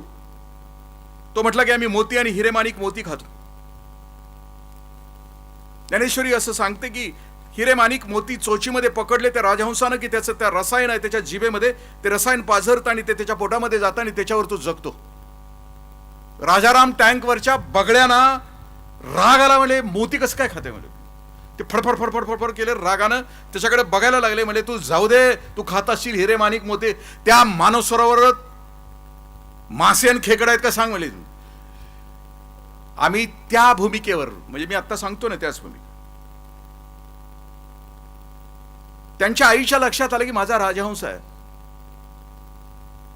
प्राथमिक शाळेमध्ये 4थी पर्यंत शिक्षण झाल्यानंतर 4थी पर्यंतच्या शिक्षकांच्याही लक्षात झालं की वेगळं आहे, अद्वितीय आहे, मटेरियल वेगळं आहे. हा, तुम्हाला माहित आहे तुमचं मटेरियल तुम्ही ठरवलेलं असतं. हे मॅरेज मटेरियल आहे का लव्ह मटेरियल आहे.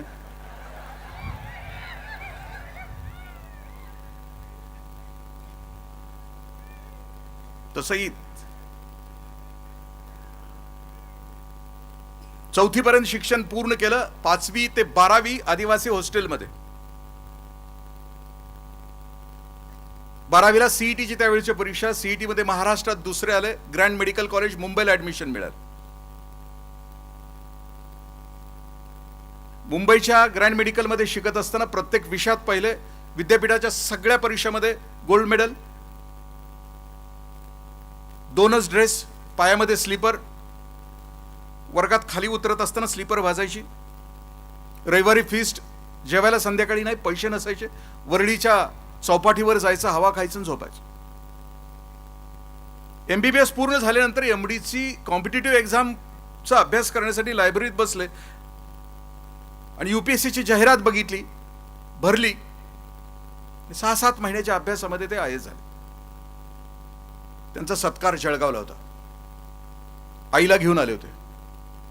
आई समोर बसली होती आणि सर बोलत होते. 1.5 तास जीवनाची कहाणी सांगत होते. त्यातलं महत्वाचं जिष्ट होतं ते असं सांगत होते त्या तरुणाईला की बाळानो, 5वी ते 12वी मध्ये मी हॉस्टेलमध्ये काढलं. माझ्या बरोबरीचे मित्र त्यावेळेला शनिवारी रविवारी घरी जायचे, मध गोळा करायचे, हिरडा गोळा करायचे, मोहाची दारू काढायचे, मजा करायचे आणि सोमवारी यायचे हॉस्टेलला. मी एकटाच हॉस्टेलला असायचो. कारण माझ्या समोर फक्त त्यावेळेला एकच प्रश्न होता की माझी आई माझ्यासाठी त्या चंद्रमौळी झोपडीमध्ये कष्ट करते आहे आणि मला पैसे पाठवते आहे. म्हणून मी शनिवार रविवारी कधीच घरी नाही गेलो, एकटा असायचो. भीती वाटायची त्या हॉस्टेलमध्ये. पण पर्याय त्यावेळेलाही 2 होते, घडणं का बिघडणं. माझ्या मित्रांच्या सारखं मी गेलो असतो जंगलामध्ये, मी मजा केली असती तर आज ते जिथं आहेत तिथंच मी राहिलो असतो. कॉलेजला गेल्यानंतर दुसरं नव्हतंच, काही करू शकत नव्हतो. दुनियादारी, कॉलेजची मजा, आईश, हे दिल मांगे मोर करू शकत नव्हतो. कारण महाविद्यालयामध्ये गेल्यानंतर सुद्धा वाटायचं मला सगळ्या गोष्टी कराव्यात. पण ज्या वेळेला वाटायचं की मला हे करायचं आहे, मला ही करायची आहे दुनियादारी, त्या वेळेला माझ्या लक्षात यायचं की माझी आई त्या चंद्रमौळी झोपडीमध्ये माझ्यासाठी रात्रंदिवस कष्ट करते आहे. IAS झाल्यानंतर त्यांनी सांगायला सुरुवात केली की मोबाईल नव्हता, झोपडीमध्ये पोहोचलो आणि आईला मी सांगितलं की आई मी IAS झालो, कलेक्टर झालो. आईला कलेक्टर शब्द माहीत नव्हता. आई म्हटली कंडक्टर झाला का? ते पुढे सांगत होते की त्यावेळेला मी आईच्या कुशीत शिरलो. 2 तास आम्ही रडत होतो त्या कुशीमध्ये, आमच्या एकमेकाच्या कुशीमध्ये. त्याच्या अगोदर सुद्धा आम्ही त्या झोपडीमध्ये, कलेक्टर व्हायच्या अगोदर आम्ही 2 जण सुद्धा अनेक वेळेला रडलो होतो, उपाशीपोटी झोपलो होतो. त्याच्या अगोदर त्या झोपडीमध्ये आम्ही ज्या वेळेला रडलो होतो त्यावेळेला झोपडीमध्ये अंधार होता, यातना होत्या, वेदना होत्या, कष्ट होतं. पण मी आज पराक्रम घेऊन ज्या वेळेला झोपडीमध्ये पोहोचलो होतो आणि आईच्या कुशीत होतो त्यावेळेला माझी झोपडी उजळली होती माझ्या पराक्रमानं. मी माझ्या आईला माझ्या आयुष्यातली सगळ्यात उत्कट अशी भेट दिली होती पराक्रम करून. पुढचं वाक्य ते असं बोलत होते की आयुष्याच्या आनंदाच्या क्षणाला माणसाच्या डोळ्यामध्ये पाणी असतं आणि ओठावर हसू असतं. शब्दे विन संवादीचे. तिने आव्हान केलं तिथल्या तरुणाईना की एक स्वप्न नजरेसमोर ठेवा की तुम्ही तुमच्या आयुष्यातली सर्वोत्कृष्ट भेट तुमच्या आई वडिलांना देतात. तुम्ही सिद्ध होतात, तुम्ही पराक्रम होतात आणि तुमच्या आयुष्यातली सर्वोत्कृष्ट भेट तुम्ही तुमच्या आई वडिलांना परत देतात. असं दिदी आणि दादांनो, हा देश इतकी विचित्र आजूबाजूला परिस्थिती आहे. आम्ही बाप लोकांनी तुमच्यासाठी चांगलं वातावरण नाही केलं. तरुणाई बंडखोर असते. आम्ही स्वातंत्र्याच्या नंतर स्वार्थी पिढी म्हणून आमचा जन्म झाला आणि स्वार्थामध्येच आम्ही जगतो. आम्ही तुमच्यासाठी एक चांगलं जग तयार करायला पाहिजे होतं. बाप पिढी म्हणून आमची खंत आहे की तुमच्यासाठी तुमच्या पात्रतेचं तुम्हाला जगता येईल. तुम्ही ज्या क्षेत्रामध्ये तुमची बुद्धिमत्ता आहे त्या क्षेत्रामध्ये तुमची वाढ व्हावी, तुमचा विकास व्हावा आणि तुम्ही या जगाला काहीतरी योगदान द्यावं, असं एक जग तुमच्यासाठी तयार करावं म्हणून आमची पिढी फेल झाली. त्याचं कारण असं आहे, व्हाईस चान्सलरची एक सभा चेन्नईमध्ये भरली होती. तिथले व्हाईस चान्सलर असं म्हणतात की हा देश स्वतंत्र झाल्यानंतर या देशातली महाविद्यालयं आणि विद्यापीठं ही ज्ञानकेंद्र बनायला पाहिजे होती. समाजाच्या प्रश्नाची उत्तरं देणारी महाविद्यालय असायला पाहिजे होती. ती ज्ञानकेंद्र बनायला पाहिजे होती. पण दुर्दैवानं 75 वर्षामध्ये या देशातली ही ज्ञानकेंद्र मनोरंजनाची केंद्र बनली आणि आम्ही त्यांचे डायरेक्टर आहोत. तरीही ते प्राध्यापक, तरीही ते व्हाईस चान्सलर असं म्हणतात की या देशातल्या चांगुलपणावर माझा विश्वास आहे, भविष्यातल्या पिढीवर माझा विश्वास आहे. मी तो दिवस बघतो आहे की जसं मार्टिन लुथर किंग यांनी ज्युनियर यांनी एक स्वप्न बघितलं होतं की त्या 7 टेकडीच्या पायथ्याशी काळ्यांची आणि गोऱ्यांची पोरं एकत्र येऊन एकतेचं गीत गात आहेत. हे जसं स्वप्न होतं, बराक ओबामाच्या रूपानं ते यशस्वी झालं. मी सुद्धा ते स्वप्न बघतो आहे की या देशातली महाविद्यालयं वर्ग खचाखच भरले आहेत, कॅन्टीन ओस पडला आहे, ज्ञानपिपासू विद्यार्थी वर्गामध्ये घेऊन ज्ञान ग्रहण करत आहेत आणि ज्ञानदान करणारे प्राध्यापक मनापासून जीव तोडून आपल्या लेकरांना नुसतं ज्ञानच देत नाहीत, तर भविष्यामध्ये आपलं आयुष्य उज्ज्वल कसं करावं याची देण ही प्रेरणा ही आपली प्राध्यापक त्यांना देत आहेत. आणि तो दिवस दूरचा नाही, तो दिवस मी वाट बघतोय असं ते म्हणतात. त्या व्हाईस चान्सलरचं ते वाक्य आहे. म्हणजे आम्हाला हवा आहे काय, हा देश बदलत असताना मी ज्यात आणखीन एका इंजिनियरचं आपल्याला उदाहरण दिलं, कदाचित आपण मोबाईलवर सुद्धा त्या इंजिनियरचं वाचलं असेल की शिवछत्रपतींच्या काळातला इंजिनियर कसा होता, की ज्यांनी रायगड बांधला.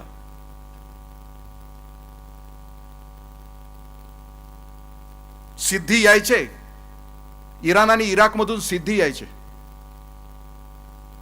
कोकणातल्या आमच्या आया बहिणी उचलून घेऊन जायचे. राजाने निर्णय घेतला की जलदुर्ग बांधायचा आणि म्हणून जलदुर्ग बांधण्यासाठी या महाराष्ट्राचे चीफ इंजिनियर त्यांना हिरोजी इंदुलकरनं सांगितलं की तुम्ही जलदुर्ग बांधायचा. बांधायला सुरुवात झाली, मार्च एंडला ग्रँट संपल्या, महाराज आग्र्याला गेले होते, पैसे नव्हते, पैसे मागायचे कुणाकडं, म्हणून हिरोजी इंदुलकरांनी आपली दौलत गहाण टाकली, पैसे उभा केले, जलदुर्ग पूर्ण केला. महाराज आले, किल्ला बघितल्यानंतर महाराजांनी प्रश्न त्यांना विचारला की हिरोजी आम्ही काय देऊ तुम्हाला, बोला. त्यावेळेस रक्त असं नव्हतं की ह्या कॉन्ट्रॅक्टमध्ये 10% सुद्धा मिळाले नाहीत, इस्टिमेटला काम केलंय, बिलो इस्टिमेट पण नको ना अभाव पण नको, घाणेरडी नव्हती, एक शुद्ध आणि पवित्र रक्त होतं की जे राजांच्या सोबत काम करत होतं. हिरोजी इंदुलकर एवढंच म्हटलं की महाराज तुम्ही आपली राजधानी बदलणार आहात, तर राजधानीच्या बांधकामाचं काम मला द्या. राजगडावरून राजे राज्यकारभार बघत होते आणि राजाने निर्णय घेतला की रायगडावरून राज्यकारभार करायचा. रायगडावर आले, 2.5 वर्षाचा किल्ला बांधून पूर्ण केला. तुम्ही गव्हर्नमेंट शासनामध्ये आला की आमच्याकडे एक MB नावाचा प्रकार असतो, मेजरमेंट बुक. ही इमारत बांधली तर ह्याला सिमेंट किती वापरलं, 1 पोती सिमेंटला 6 पाटी वाळू वापरली का, स्टील कोणतं वापरलं, स्ट्रक्चर कसं तयार केलं, खालचं स्ट्रक्चर कसं होतं, हे सगळं लिहावं लागतं त्या MB मध्ये. मग तो शाखा अभियंता त्याच्या डाव्या बाजूला असे कोंबडा करतो, मग त्याचं सुपरविजन करणारा तो डेप्युटी इंजिनियर त्याच्यावर असा कोंबडा करतो, त्याच्यावरचा एक्झिक्युटिव्ह इंजिनियर असतो त्याच्यावर लांडोर करतो, आणि मग ते आमच्यासारख्या अधिकाऱ्याकडे येतं आणि ते मान्य होतं बिल आणि आम्ही त्याच्यावर मोर करतो आणि ती रक्कम खाली खाली वाहत जाते. याला मेजरमेंट बुक म्हणायचं की ती इमारत बांधली कशी. महाराजांनी तो किल्ला बांधलेला बघितल्यानंतर प्रश्न विचारला हिरोजी इंदुलकरनं की इंदुलकर कसं काय बांधला किल्ला, MB मेजरमेंट बुक कसं आहे. इंदुलकरांनी एका शब्दात सांगितलं की महाराज खाली गेलं तर हवा, वर आलं तर पाणी, खाली गेलं तर पाणी, वर आलं तर हवा, शत्रू सुद्धा येऊ शकणार नाही. एक दिवशीची रात्र किल्ल्यांचा दरवाजा 6 वाजता बंद व्हायचा, कुणी खाली जाऊ शकत नव्हतं. लेकरवारी हिरकणी त्या दिवशी दही विकता विकता उशीर झाला, कारण लेकरासाठी अजून तिला काहीतरी हवं होतं. किल्ल्याच्या दरवाजातून तिला बाहेर नाही सोडलं. हिरकणी बुर्जावरून ती खाली गेली. महाराजांच्या लक्षात आलं की हिरकणी खाली गेली. शिवछत्रपतींनी स्त्रियांचा आदर आणि सन्मान करणारा राजा हिरकणीला पालखीमध्ये घेतलं, दुसऱ्या दिवशी दरबारामध्ये आणलं आणि हिरकणीचा सत्कार हिरोजी इंदुलकरांच्या हस्ते केला. सत्कार संपल्यानंतर हिरकणी दरबाराच्या बाहेर गेल्यानंतर महाराजांनी प्रश्न विचारला हिरोजी इंदुलकरना, इंदुलकर तुम्ही असं म्हटलं होता खाली गेलं तर पाणी, वर आली तर हवा, हिरकणी खाली गेली कशी. हिरोजी इंदुलकरांची मान खाली गेली. ते म्हटले महाराज महाराष्ट्रातली आई आहे, आपल्या लेकराबरोबर वाघाशी सुद्धा झुंज देईल, कडा काय घेऊन बसला. लेकरांनो तुमचं माझं रक्त ते आईच आहे. हिरोजी इंदुलकर त्या दिवशी रात्री पोहोचले. हिरकणी जो कडा होता तो कडा कापला, दरबारामध्ये आले आणि त्यांनी महाराजांना सांगितलं की महाराज आता पुन्हा कुणी खाली जाऊ शकणार नाही, देर है मगर दुरुस्त. 6 जून 1674 राज्याभिषेक संपन्न होत होता. महाराज प्रत्येकाला त्याच्याप्रमाणे त्याचा सन्मान करत होते. कुणाला तलवार, कुणाला ढाल, कुणाला घोडा. इंदुलकर कोपऱ्यात उभे होते. इंदुलकरांना प्रश्न विचारला की इंदुलकर तुम्हाला काय, चांगल्या ठिकाणी पोस्टिंग, एखादा फ्लॅट, आदर्शमध्ये मी म्हटलं ना, ते रक्तच नव्हतं घाणेरडं, पवित्र होतं, शुद्ध होतं. इंदलकर म्हटले, महाराज नाहीये, मी तुम्हाला इथं नाही मागणार. राज्याभिषेक संपला, महाराजांची मिरवणूक रायगडावरून सुरू होती. रायरेश्वराच्या मंदिरामध्ये महाराज आले, दर्शन घेतलं आणि पूर्वेच्या दरवाजातून बाहेर पडले. तिथे हिरोजी इंदुलकर उभे होते, त्यांच्या हातामध्ये एक दगड होता. महाराजांनी विचारलं इंदुलकर काय? इंदुलकर म्हटले, महाराज एवढा दगड मला इथं जाऊ द्या, या पूर्वेच्या दरवाजामध्ये पायरी म्हणून लावू द्या. म्हणजे काय आहे त्याच्यामध्ये? दिदी आणि दादांनो, महाराष्ट्रामध्ये पायरीचे 3 दगड आहेत. 2 दगड पंढरीला आहेत. पहिला पायरीचा दगड आहे तो चोखोबरायांचा. चोखोबराय असं म्हणतात की पंढरीच्या पांडुरंगाचं दर्शन ज्याला घ्यायचं आहे त्याचा भाव शुद्ध असावा लागतो. नदी डोंगा परी नीर नाही डोंगा, काय भुललासी वरलिया रंगा. उस डोंगा परी रस नाही डोंगा, काय भुललासी वरलिया रंगा. चोखा डोंगा परी भाव नाही डोंगा, काय भुललासी वरलिया रंगा. हा देश संतांच्या विचारावर चालतो. असं डोक्यानं मोठा तो पंत, अंतःकरणानं मोठा तो संत, आणि या दोन्हीमध्ये नाही त्याला जंत असं म्हटलं जातं. दुसरी पायरी आहे नामदेवरायांची पायरी आहे. पहिली पायरी ओलांडली की पंढरीच्या पांडुरंगाकडे कधी गेला असेल तर दुसरी पायरी नामदेवरायांची आहे. 80 वर्ष पूर्ण झाल्यानंतर पंजाबमध्ये घुमानमध्ये आठवण आली पांडुरंगाची, आणि पंढरपूरच्या मंदिरामध्ये आले आणि गरुड खांबाजवळ उभा राहून ते असं म्हणतात की ते पांडुरंगाला असं म्हणतात की वैकुंठासी आम्हा नको धाडू हरी, वासदे चरणाजवळी सर्व का. नको आहे तुझा वैकुंठ, आम्हाला नको आहे. तुझ्या पायाचा दगड करून टाक. लाखो भक्त तुझे येतील, त्यांच्या पायाची धूळ आमच्या मस्तकावर पडेल. दुसरी पायरी नामदेवरावांच्या 2 पायऱ्या भक्तीच्या आहेत, आणि तिसरी पायरी रायगडावर आहे, महाराष्ट्राच्या चीफ इंजिनियरची आहे. आणि त्या चीफ इंजिनियरच्या त्या दगडावर हिरोजी इंदुलकरांनी लिहिलेलं आहे. त्या दगडावर आजही ते वाक्य तसंच्या तसं आहे. त्या दगडावर लिहिलंय, सेवेचे ठाई तत्पर हिरोजी इंदुलकर. महाराज स्वराज्यासाठी रात्री 12 वाजता बोलवा. 8वा वेतन आयोग असू द्या नसू द्या, TADA असू द्या नसू द्या, गाडी असू द्या नसू द्या, रात्री 12 वाजता मी पोहोचेल. दिदी आणि दादांनो, हा देश तुमच्याकडे बघतोय त्या रूपानं. कारण तो कार्लाइल असं म्हणतो की ज्या वेळेला खोजा माणसांच्या सावल्या संध्याकाळच्या वेळेला मोठ्या पडू लागतात, त्यावेळेला समजावं की त्या देशाचा घात आलाय. लांब पडलेत. तुमचं वय बंडखोरीच आहे. आम्ही का मागाशी स्वतःला शिव्या दिल्या आमच्या पिढीला? कारण तोच कार्लाइल पुन्हा असं म्हणतो की एखाद्या झाडाचं पिकलेलं पान असेल, त्याला गळायचं असेल, त्याला खाली गळून पडायचं असेल तर अख्ख्या झाडाची मूक संमती लागते. त्याला अख्ख्या झाडाची मूक संमती लागते. आता भवताल जो विकृत आम्ही केला ना, ज्या रसातळाला, म्हणजे ज्या झुंडी आहेत, तुम्ही ज्या व्हॉट्सअप युनिव्हर्सिटीमध्ये, फेसबुक युनिव्हर्सिटीमध्ये आहात, ज्या झुंडी आहेत डाव्यांच्या उजव्यांच्या, उभ्या आडव्या तिरक्यांच्या, जातीच्या धर्माच्या, तुमच्या मस्तकामध्ये विष घालवतायत. जे वय घडवायचं आहे, नेशन बिल्डिंग अँड कॅरेक्टर बिल्डिंगचं जे वय आहे, त्या वयामध्ये मेंदू नासवून टाकला जातोय.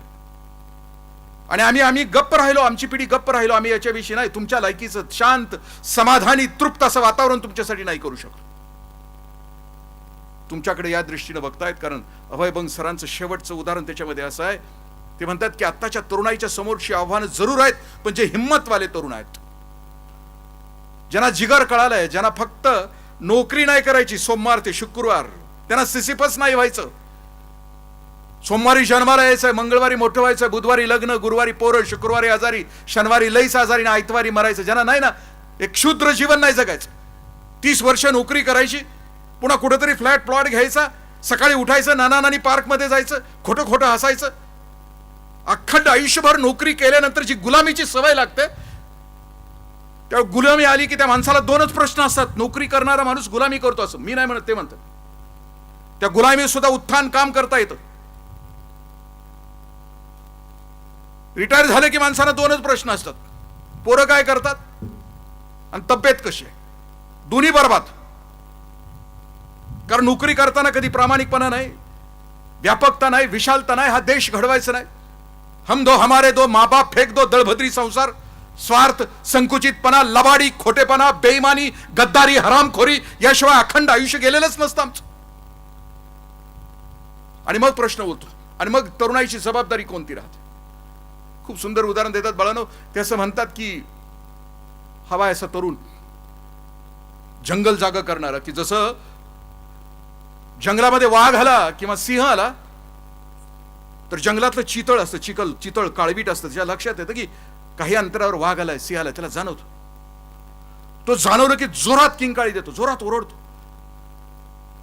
त्याचा आवाज असा असतो की जंगलातल्या त्याच्या आजूबाजूच्या सगळ्या पशुपक्ष्यांच्या लक्षात येतं की संकट आलंय, म्हणून अख्खं जंगल ओरडायला सुरुवात करतो. प्राणी त्याच्या भोवताल जो असतो, ते चितळाच्या भोवताचा जंगलातले सगळे पशुपक्षी ओरडायला सुरुवात करतात आणि दूर दूर दूर जातात. माकडं, पक्षी सगळे दूर जातात, जंगल जागा होतं. एक कातळ, एक काळवीट संकट जवळ आलं की ती जोरात ओरडतं आणि अख्ख्या जंगलाला जागा करतं की संकट आलंय, संकट आलंय. पण यात धोका आहे बाळांनो. ज्यावेळेला ते चितळ किंवा काळवीट ओरडतं ना, त्यावेळेला त्या वाघाला जाणवून देतं की मी तुझ्या जवळ आहे, मी इथं आहे, कदाचित मी तुझा शिकार होईन. आता परिस्थिती तशी आहे, भोवताल विचित्र आहे. आम्ही तुमच्यासाठी स्वार्थाच्या पलीकडे आम्ही जगायलाच नाही शिकवलं. तू इंजिनियर हो, तुझी बायको इंजिनियर हो, दोघांचा पगार, मग फ्लॅट, मग कर्ज फेड अखंड आयुष्यभर, मग खा प्या आणि मजा करा, eat drink and be happy, दिल मांगे मोर, संध्याकाळच्या पार्ट्या, रविवारचे विकेंड्स, पाऊस पडणं, मग लोणावळ्याला जाणं, धबधब्याच्या खाली शेल्फ्या काढणं आणि टाकणं, हे दळभद्री आयुष्य. हे काय सुखाचं आयुष्य असू शकतं? अवघं जग दुःखामध्ये असताना मी सुखी असू शकतं असं कधीच असू शकत नाही. आपण शिकलेलो आहोत, आपण मोठे भाऊ आहोत समाजाचे. आपल्यामध्ये वेगळं काहीतरी निसर्गाने दिलंय. त्या सामर्थ्याचा शोध घेऊन तरुणाईची आत्ताची सध्याची जबाबदारी कोणती असेल तर अवघं जग आपल्या बंडखोरीनं, आपल्या सामर्थ्यानं, आपल्या बुद्धिमत्तेच्या जोरावर आपला भवताल आपल्या अस्तित्वानं सुखी करणं. आणि हे जर नाही करू शकलो तर आपण शिकलेला असून सुद्धा फक्त तसंच आयुष्य जगतो, जे आता मी सांगितलं ना, जनावरासारखं. आम्हाला असामान्य आयुष्य जगायचं, वेगळं जगायचं. आम्हाला आमच्या आयुष्याचं प्रयोजन ठरवायचं. मी जन्माला आलो त्यावेळेला जसं जग होतं, मरताना याच्या पलीकडं जग, माझ्या अस्तित्वानं निदान कणभर तरी जग मी सकारात्मकरित्या बदललेलं असेल, ही ठाम जिद्द घेऊन हे आयुष्य आपल्याला जगायचं. आणि ते जगू शकलो तर आपण आपल्या आयुष्याला एक उत्तर असेल, आपल्या आईवडिलांना दिलेलं, आपल्या अस्तित्वानं दिलेली एक उत्कृष्ट अशी भेट असेल. ती भेट तुम्ही द्याल अशी अपेक्षा करतो. खूप मनापासून तुम्ही ऐकलं तर त्याबद्दल आपल्या सगळ्यांचं ऋण व्यक्त करतो. मला बोलवलं, बोलण्याची संधी दिली. धन्यवाद. जय हिंद, जय महाराष्ट्र. जीवनातील वास्तव्य, धैर्य, चिकाटी, जिद्द, ध्येय आणि आयुष्याचं प्रयोजन, अंधारातील जीवनाचं सामर्थ्य, अनेक विषय साहेब आपण या ठिकाणी आपल्यासमोर मांडले. निश्चितच आम्हा सर्वांना आपली प्रेरणा मिळणार, यात मात्र शंकाच नाही. यानंतर मी मान्यवरांना विनंती करतो की आपण स्टेजवरती स्थानापन्न व्हावं. माननीय विजयसिंह माने साहेब, माननीय मनीषा माने वैनी साहेब, त्याचबरोबर doctor A B. Deshmukh sir, director M Joy, professor P B. Ghevari sir, आपणांना विनंती आहे की कृपया आपण विचार मंचावरती स्थानापन्न व्हावं. धन्यवाद सर. अत्यंत अनमोल विचारसरणी आपण या ठिकाणी आपल्या वाणीतून आम्हा सर्वांना या ठिकाणी दिली. त्याबद्दल पुन्हा एकदा आमच्या ग्रुपच्या वतीनं आपलं मनपूर्वक धन्यवाद. यानंतर विविध स्पर्धांचा पारितोषिक वितरण समारंभ संपन्न होत आहे. मान्यवरांच्या हस्ते या ठिकाणी हा पारितोषिक वितरण समारंभ संपन्न होईल आणि या पारितोषिक वितरणाचं समालोचन करण्यासाठी मी गायत्री कदम आणि स्वरूप मनाडे यांना विनंती करतो आहे. Now moving on to the next segment, which is award distribution ceremony. Firstly, we have Faculty Special Achievements Awards. From Civil Department, we have Dr. J.M. Shinde sir, who has completed PhD in Civil Engineering at VTU Belgaum. I'd like to request Honorable Shri Indrajit Deshmukh sir to give the awards.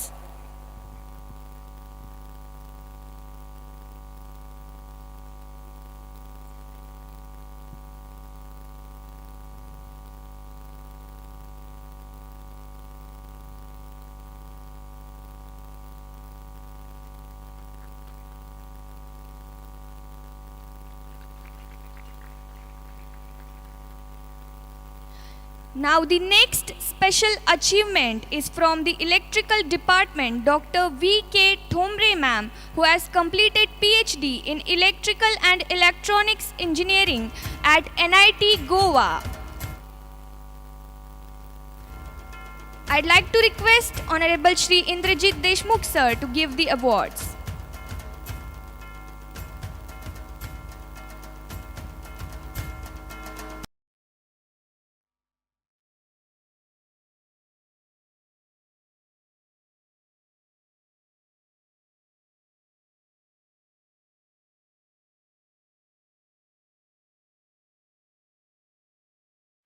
Moving on, we have Dr. P.R. Demana ma'am from the Applied Sciences and Humanities Department, who has completed PhD in Mathematics at Shivaji University, Kolhapur. I'd like to request Shri Vijay Singh Mane Sahib to give the awards. I'd like to request Shri Indrajit Deshmukh sir to give the awards.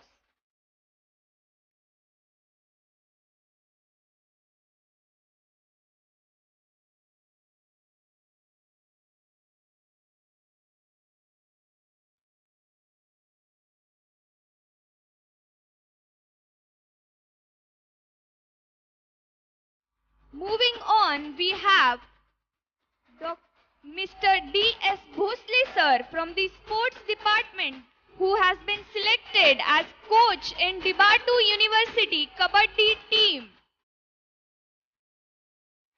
who is also a physical director in Ashok Rao Mane Group of Institutions. I like to request Shri Indrajit Deshmukh sir to give the award.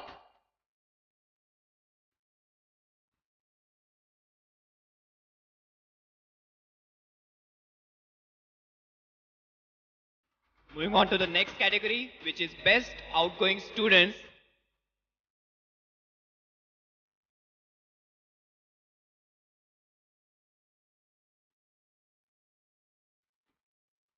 From Civil Engineering Department, Best Outgoing Student is Mr. Kunal Shankar Magdum. From Civil Engineering Department, I would like to request Kunal Shankar Magdum to come forward to take the award.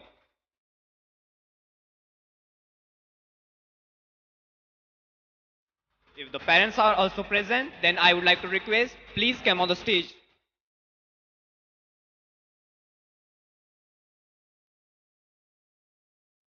Then the next award goes to Shruti Anand Kishore Tiwari, Best Outgoing Student from Computer Science and Engineering Department.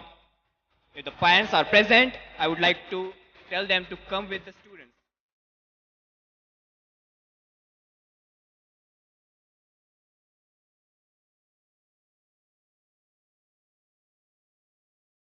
Next award goes to Yashraj Dilip Yadav Patil from Electrical Engineering, BTech, who is Best Outgoing Student from Electrical Engineering Department.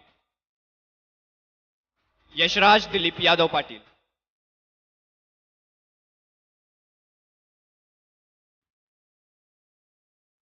From Electronics and Telecommunication Engineering, we have Samarth Sanjay Patil as Best Outgoing Student. Samarth Sanjay Patil from Electronics and Telecommunication Engineering.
department, third year, we have Jeevan Kumbhar, who has received silver medal in wrestling interzonal. Jeevan Kumbhar.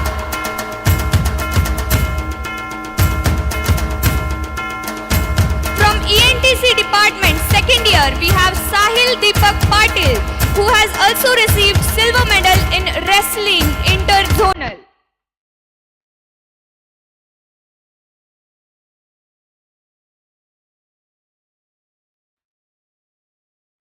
From mechanical department, BTech, we have Tejas Saugule, who has received runner-up football interzonal.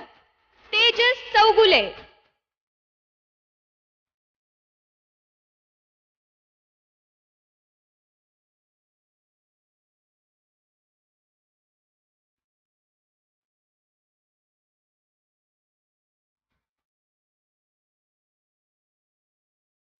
From CSC department, second year, we have Sanket Surve, also a runner-up football interzonal.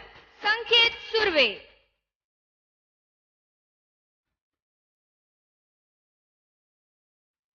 Moving on, we have from electrical department BTech, Kumar Maruti Patil, who has been selected as a president YIN Ashok Rao Mane Group of Institutions. Kumar Maruti Patil. From Computer Science and Engineering second year department, we have Omkar Sattappa Sathe, who has been selected as Vice President YIN Ashok Rao Mane Group of Institutions. Omkar Sathe.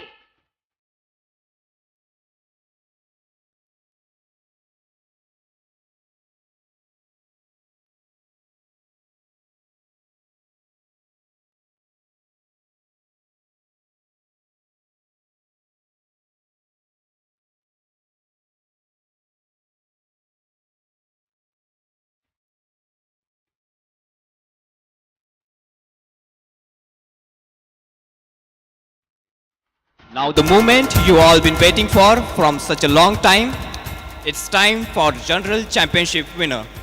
And I would like to request our today's chief guest,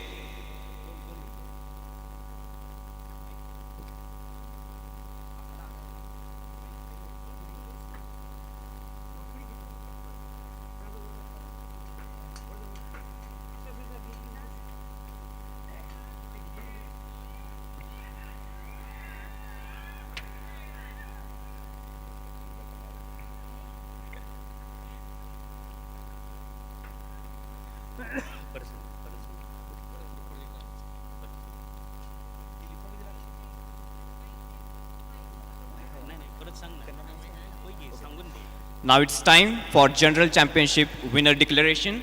So I would like to request today's honorable chief guest, Indrajit Deshmukh sir, to announce the winners.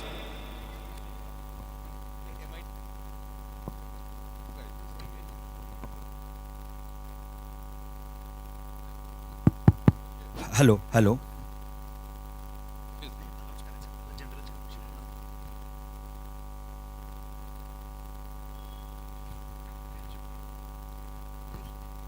General championship 23-24 department of computer science and engineering.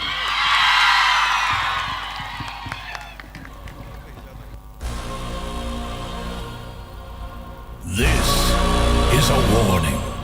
I would like to request all the participants who are participating in the sports to come on the stage from CSC department to take the championship.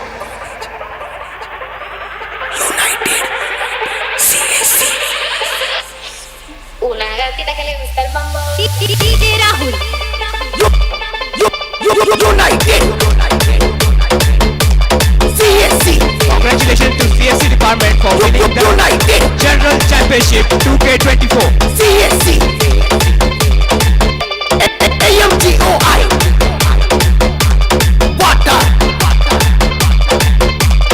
United. CSC.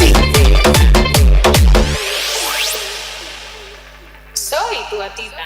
थोड़ा वक्त और ठहर जाओ, नाम भी सुनाई देगा और शोर भी. सर्व विद्यार्थ्यांचं टाळ्यांच्या गजरामध्ये अभिनंदन. United CSC United CSC AMTOI Water United CSC